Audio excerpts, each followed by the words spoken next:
Olá, sejam todos bem-vindos a mais um vídeo do nosso canal Casa Judaica. E essa é a playlist O que a cultura não diz. Óbvio, a gente não está aqui para trazer debates ou de repente travar sua mente com alguns assuntos, mas pelo contrário, é esclarecer ainda mais alguns pontos da Bíblia que são necessários para aprimorar ainda mais o nosso conhecimento. E no vídeo de hoje, iremos falar sobre o que a cultura não fala sobre a mulher do fluxo de sangue. Você já está com a sua Bíblia na mão? Com o seu caderno, sua caneta ou seu lápis? Se não, enquanto você procura aí, eu vou aqui simplesmente localizar o versículo, tá? Li Evangelho escreveu Lucas, tá bom? Evangelho segundo escreveu Lucas, capítulo 8, versículo de número 44. Lucas, capítulo 8, versículo 44. Te espero daqui a pouco.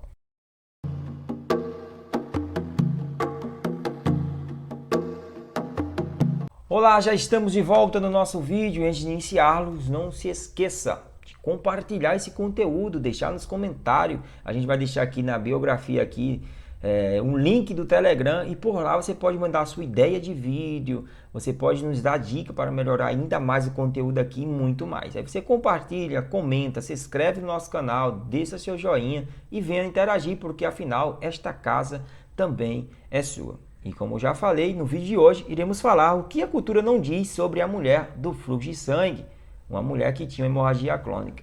Eu tenho uma particularidade muito legal com a mulher do fluxo de sangue, que é uma das minhas primeiras mensagens que eu comecei a pregar ali uns 11, 12 anos, e eu pregava ela sempre, era a mesma mensagem diretamente. Um fato interessante é que eu ganhei uma oportunidade, recebi de fato uma oportunidade para pregar num culto, ó. E eu fui orar a Deus e eu só tinha essa mensagem, só sabia pregar a mulher de fluxo de sangue. Eu acho que ela não aguentava mais tanto ficar enferma e tocar em Jesus, né? Aí fui para a igreja, cheguei lá, o irmão pregou sobre uma saudação sobre a mulher de fluxo de sangue, a irmã pregou sobre uma saudação sobre a mulher de fluxo de sangue, o outro auxiliar trouxe outra mensagem, parece que tudo voltou sobre a mulher fluxo de sangue. Aí daí, só que é bom, é confirmação e tal. Só que eu já não tinha mais o que falar sobre a mulher fluxo de sangue. Por quê? Porque eu estava apegado simplesmente no tocar na orla da veste e romper a multidão. Então, às vezes, a gente precisa quebrar na literatura bíblica esse rótulo, né, esse argão, né? Já existe um preconceito formado sobre alguma circunstância da Bíblia, a gente já vai seguindo ele, não é mesmo? E acaba que a gente não foca em outras coisas. Então eu estava muito focado só nessas coisas só. Aí eu fui pregar e não saiu nada. Aí naquele dia para mim eu passei muita vergonha, porque eu não tinha mais o que falar da mulher fluxo de sangue, né? O culto foi em volta dela, né? Aí eu lembro que um auxiliar orou por mim, disse, ó, Deus vai te dar sabedoria e tal, não sei o que, eu meio constrangido ali, aceitei a oração, mas fiquei preocupado. Daí em diante eu aprendi que uma pessoa que gosta de pregar a palavra, jamais ela pode andar com uma mensagem só. Ela tem que ter bastante ali munições guardadas para usar no dia a dia, né? Às vezes é a preguiça, às vezes é o cansaço, óbvio, mas você vê e dá para conhecer quando a pessoa não se aprofunda no assunto a qual leu. E devido a isso, a ver as pessoas falarem a mesma coisa, eu decidi trazer pequenos pontos, não todos, só algumas coisinhas sobre o que a cultura não fala sobre a mulher de fluxo de sangue, né? 8 de Lucas, capítulo 44, vai dizer que chegando por trás dele, tocou na orla das suas vestes e logo lhe estancou o fluxo de sangue. Jesus estava em Genezaré, do outro lado, quando Jesus pega uma embarcação voltando para Galiléia, diz que ali uma multidão já o aguardava. Daí, também no meio da multidão, estava uma mulher que há 12 anos estava acometida daquela enfermidade. Aí o que é que acontece? Quando alguém era acometido por uma doença crônica, né, por exemplo, a lepra, ele logo era posto para fora do arraial. Quando Miriam, a irmã de Moisés, Moshe, zomba e tal e tudo mais, ela pega uma lepra branca e ela é colocada fora do arraial. Fora do arraial significa fora das limitações da cidade, porque eles tinham esse medo aí das pessoas se contaminar. Por isso, haviam muitos leprosos na época de Jesus que andavam com sinos, né? E deveriam manter uma distância de mais ou menos 15 metros de uma pessoa pura, né? E ele deveria gritar também, ó, aqui há um impuro, para que as pessoas se afastassem. Porque eles ficavam fora da cidade, mas sendo que fora da cidade havia ali os campos, o cemitério, lá fora da cidade havia os poços de água. Então o contato era mesmo visível, comum entre eles, né? Há quem diga que em Jerusalém, lá em Jerusalém, havia um local separado para os leprosos ficar e tudo mais, mas aí já é um assunto que dá para a gente falar em outro vídeo. A minha ideia é falar sobre realmente a mulher fluxo de sangue e abrir esse parentesco para afirmar que as pessoas já sofriam essa separação, elas já sentiam essa pressão da sociedade da época e deveria se afastar. Aí essa mulher fluxo de sangue também deveria estar longe da sociedade. Agora, o que vão falar por aí? E a mulher estava num arraial, estava separada, e a filha dela que ia lá pregar para ela, que vão especular muitos teólogos, outros vão dizer, não, ela ouviu falar de uma criança que entrava para levar água, alimento e tal, e tal, e tal. Tá, mas o que é que a Bíblia fala sobre isso? Ela estava mesmo nesse local? A cultura fala isso, judaica, sobre isso, né? Aqui, deixa eu ler aqui logo para você ver. Certa mulher, versículo 43, certa mulher tinha um fluxo de sangue, havia 12 anos e gastara com os médicos os seus haveres, os seus bens. Então a Bíblia não diz que ela gastou com os médicos. Olha aí. E havia uma certa mulher. Quando a Bíblia fala e havia uma certa mulher, não quer dizer que era simplesmente qualquer pessoa. A Bíblia quer dar ênfase em alguma coisa. Quando, por exemplo, um profeta vai entregar uma profecia e chega ali numa pessoa e essa pessoa já teve relação, já foi amigado com outra, já foi casado, não sei. Mas é uma pessoa jovem, tem 20 anos, 19, não sei, 25. E o profeta chega e diz, jovem, estou fazendo, tenha cuidado. Porque jamais Deus vai chamar uma pessoa que já cometeu relação de jovem, chama de adulto.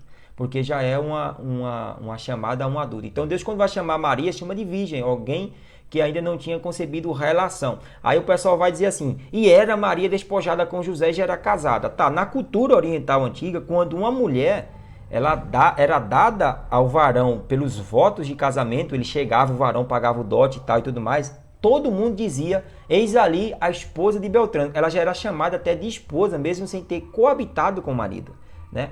É comum e é normal. Por isso era uma vergonha gigantesca se o cara não voltasse, entendeu?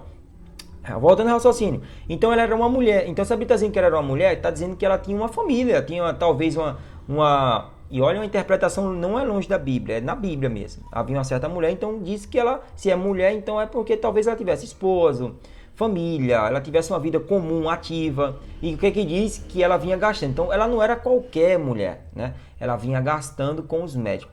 O Talmud judaico, como já falei, primeira coisa é formado o Antigo Testamento. Em seguida, vem o Talmud, que é dividido em Gemara e também vai estar dividido em Mishnah, que são os conjuntos de leis, ensinamento, as introdução, onde os grandes rabinos do Gemara ali, eles trazem ali um esboço sobre a lei, explicando a cultura, tem tudo lá. E lá no Talmud, para esse tipo de enfermidade, existe 11 tipos de tratamento para essa hemorragia crônica, né? Então se diz que ela vinha gastando, então possivelmente ela estava tentando aí essas 11 tipos de cura, esses 11 tipos de tratamento. Aí diz que ela estava no arraial, não, e ela vinha gastando com os médicos os seus bens. Talvez ela tivesse condição, pela lógica da interpretação, tivesse condição, estava ali se tratando próximo ali dos médicos ali. Até o dia que ela ouviu falar de um tal de Jesus que curava, que manifestava grandes milagres. Então o que é que ela fala? Ela diz, então somente se eu tocar na orla das suas vestes, serei curada. E outro detalhe, a orla da capa da veste dos judeus é uma parte mais importante dos judeus. Tá ok? Por quê? Porque a orla geralmente era bordada com pingentes de púrpura, de linhos azuis, que representava o céu na terra, era azul. Só que ali também era um pingente grande que revelava a devoção de Deus, a Deus, a lei, a santa palavra do Deus Todo-Poderoso. Então é comum os mestres da época, os religiosos, usar aquela capa com a orla nos seus ombros. E toda vez que eles olhavam para aqueles pingentes, eles entendiam sobre o mandamento, refletiam sobre as suas atitudes. Então era comum, então era a parte mais principal de uns judeus na época de Jesus. E ela pensa, então se tão somente eu tocar em uma parte simples, como trazem a interpretação, está errado. Se ela fala, então somente se eu tocar na orla da sua capa, Jesus já tinha manifestado outros milagres semelhantes a esse, você sabia? Então, quando Jesus ele chega lá na Galileia, essa mulher já está decidida a tocar na orla da sua capa e receber a cura, né? Porque se ela fosse vista, reconhecida que era impura, ela deveria ser apredejada ali na mesma hora pela sociedade. Então Jesus chegou, quando Jesus chega, o príncipe da sinagoga, o Jairo, chama Jesus para ir até a sua residência, sua filha estava doente também com 12 anos de idade, né? Quando Jesus está indo em direção, ela se aproxima por trás de Jesus e tocou nela. Jesus fala em 46, quem me tocou? Porque percebi que saiu de mim virtude, poder. Aí fala, e vendo a mulher que não poderia se ocultar, se aproximou-se, tremendo e prostrando-se a ele, declarou-lhe porque tinha tocado nele. Tá vendo? Então lhe disse, tem bom ânimo, filha, a tua fé te salvou, vai em paz. Então ela conta aquele testemunho dela na hora ali, que era enferma e tudo mais, e ela fica apavorada. E quando ela toca em Jesus, Jesus diz, tende bom ânimo, filha, a tua fé te salvou, vai em paz. Então, um homem, quando era cometido de uma enfermidade na época crônica, já sofria certo desprezo. O sacerdote deveria agora chegar dentro daquela pessoa, fazer uma espécie de expiação nele e declarar que era puro ou impuro. Era só o sacerdote. Agora imagina uma mulher, né, na época de Jesus. Então uma mulher já não poderia ter contato com certos homens, porque já poderia ser vista de prostituta e tudo mais, e muitas outras coisas. Agora imagina tocar em um homem ela estando pura. Só que a cultura não diz que a mulher rompeu a multidão e que conheceram ela. Não. A história conta que o intuito dela era só tocar na orla da capa de Jesus. Ela tocou, quem sabe ela toca, a multidão se abre, Jesus vai, a multidão se fecha e ela fica lá prostrada, né? Aí já dizem uns rabinos, tá? A Bíblia não fala, tem uns rabinos que falam assim, que possivelmente alguém a reconheceu e se afastou e gritou impura, e ela toca em Jesus e a multidão se fecha e continua andando. Por quê? Porque eles falam isso? Porque vendo ela que não poderia se ocultar de quem? Né? De Jesus? Não, Jesus era Deus e tal, amém, tá ok. Pera aí, a gente tá falando de ver, de raciocínio humano, tá? E vendo ela que não poderia se ocultar, ela declara porque tocou em Jesus. Ela já revela logo o fato de ter tocado nele, né? Talvez alguém tinha percebido ela ali já na hora, né? Talvez alguém já estava entendendo que tinha sido ela e tal. Então ela já declara logo a circunstância de ter o tocado. Aí os rabinos antigos revelam da seguinte maneira nessa passagem. Aproveite aqueles que estão se afastando de você, aproveite aqueles que estão te julgando, aproveite aqueles que estão te apontando, aproveite esse momento, porque enquanto eles fazem isso, eles só estão dando mais chance a você de se aproximar mais perto ainda de Jesus. Que você alcance o seu milagre, como também alcançou esta mulher, e te aguardo até o próximo vídeo. Tchau, tchau.